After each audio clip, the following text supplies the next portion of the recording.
Армысыздар, дүние жүзін дүрліктірген қауіпті індетті жұқтырмаудың бірден бір жолы арнайы бетперде тағып көпшілік ортада өз-өзімізді қорғау. Ауданымызда коронавирус инфекциясы тіркеліп, карантин режимі жарияланғалы Жаңақорған аграрлы-техникалық колледжінің тігіншілері үздіксіз маска тігу процесіне кірісіп кеткен болатын. Бүгінгі таңда аудан әкімдігінен бастап жұмыс жасап жатқан мекеме қызметкерлерін арнайы бетперделермен қамтамасыз еттік. Ал бүгін біз колледжімізде тігілген арнайы фильтрі бар осындай бетперделерді колледж директоры Нұр Отан партиясының белді мүшесі Жомарт Шауеновтың демеушілігімен аудандағы тұрмысы төмен, көп балалы, аз қамтылған отбасыларына тегін үлестірмекпіз.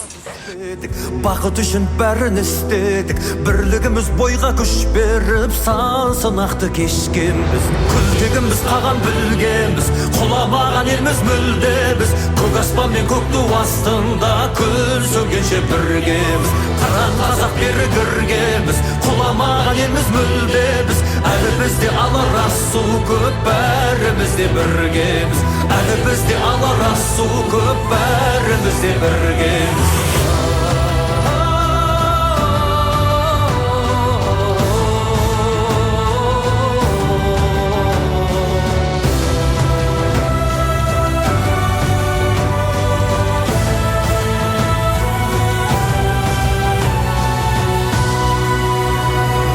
Жауған оқтан шықтық құламай, аштықтан да өттік жыламай, бәйтерек боп биік сұламай, майыспадық сынбадық, сынақ себеп емес.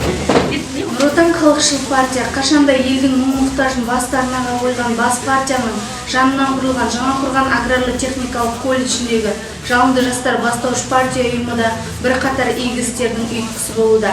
Біз аудандық партия филиалы есебінде тұратын әлеуметтік тұрмысы төмен, аз қамтылған, көп балалы 100 отбасының тізімін алған болатынбыз. Біз бүгін осы бетперделер тарату үшін сол тұрғындардың үйіне аттанбақпыз. Олай болса, бізбен бірге болыңыздар. Біз қаныда, жаныда қайырымдылық, мейірімділік, ізгілік деп соғатын текті халықтың ұрпағымыз. Мұндай ел басына күн туған сәтте бір-бірімізді қолдау мен демеудің арқасында ғана қиындықтарды бірге еңсереміз. Сондықтан мұндай қайырымдылықтар біздің тарапымыздан қашанда жалғасын табатыны анық. Біз Нұр Отан партиясының жобаларын қолдаймыз. Біз Жаңақорған аграрлы-техникалық колледж ұжымы, халықшыл партия мен қарапайым халықпен қашанда біргеміз.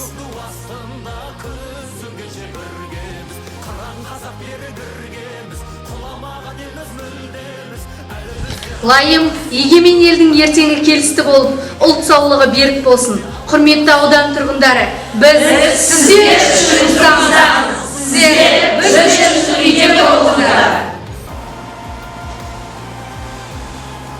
Біз біргеміз, біз бұл індетті де жеңеміз.